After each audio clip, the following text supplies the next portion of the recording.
Здравствуйте, в эфире новости спорта, в студии Саргалана Захарова.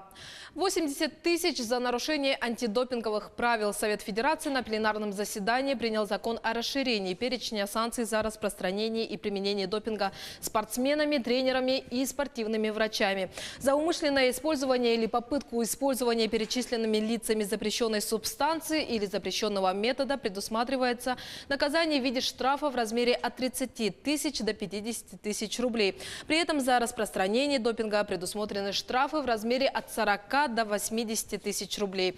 Как отмечается в заключении профильного комитета Софеда, принятие закона позволит повысить эффективность мер, направленных на борьбу с допингом в спорте, и послужит препятствием для совершения противоправных действий, связанных с применением допинга как спортивным персоналом, так и самими спортсменами.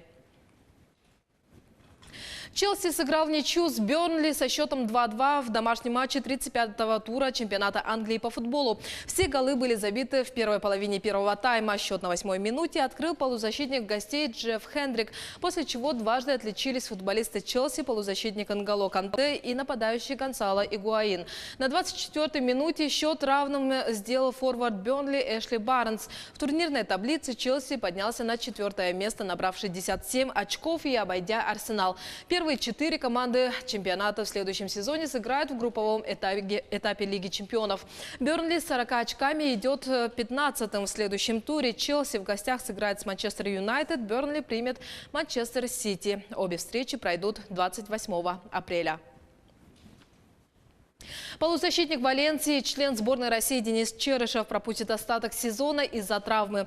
28-летний полузащитник травмировал колено в матче с Бетисом 21 апреля.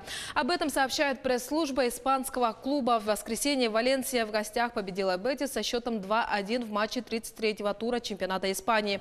Россиянин начал игру в стартовом составе, однако на 34-й минуте встречи покинул поле из-за травмы. Врачи диагностировали футболисту травму капсульно-связочного аппарата правого коленного сустава с переломом верхней части большеберцовой кости. Потребуется не меньше 3 месяцев для восстановления. Черышев провел 49 матчей за Валенсию во всех турнирах, в которых он забил 7 голов и отдал 5 результативных передач.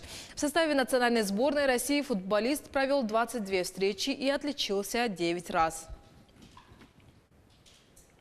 Континентальная хоккейная лига установила рекорд средней посещаемости матчей в сезоне 2018-2019.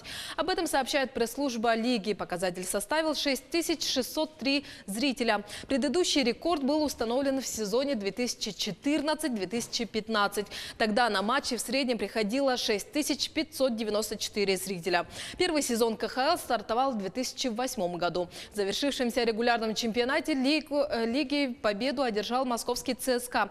Также столичный клуб стал обладателем Кубка Гагарина. Якутские спортсмены завоевали 4 медали чемпионата мира по джиу-джитсу в Абу-Даби. В копилке золото, серебро и 2 бронзы. Соревнования завершатся 28 апреля. Места на пьедестале оспаривают спортсмены из 100 стран мира. Среди участников юниоры, мастера и параспортсмены, сообщает «Спорт Якутии». Звание чемпиона в этом виде спорта на мировом уровне впервые в спортивной истории Якутии завоевала воспитанница спортшколы села Махсагаллоха Хангаласского улуса Мария Лоднева. В весовой категории 48 килограммов девушка оказалась сильнее в 6 схватках. Бронза весит до 63 килограммов у ее коллеги махсагаловской спортсменки Ольги Бубякиной. Обе девушки тренируются у заслуженного тренера республики Николая Лоднева. Еще одну награду бронзового достоинства завоевал борец из республиканской специализированной спортивной школы Олимпийского резерва города Покровска Джулусхан Протодиаконов. Среди параспортсменов в финал чемпионата мира вышел также воспитанник Хангаласской школы Ренат Джамдиров. А в столице страны с успехом выступают якутские шашисты. В подмосковном городе Одинцово завершается первенство России по международным шашкам. На турнир приехали команды из 14 регионов. Представительной получилась делегация из Якутии. 21 спортсмен защищает честь республики. Состязания проводятся по нескольким дисциплинам. Это молниеносная игра, рапид, а также стоклеточные шашки. Есть уже и первые успехи. 13-летняя Тунара Федорова стала чемпионом чемпионкой России в программе «Блиц». Причем она принесла Якутии не одну, а сразу несколько наград. Ей всего 13 лет, и 13-летняя по-моему, значит, впервые в истории даже России.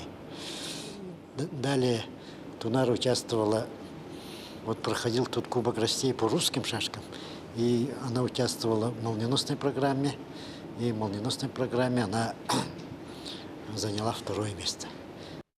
Это были новости спорта. Всего доброго.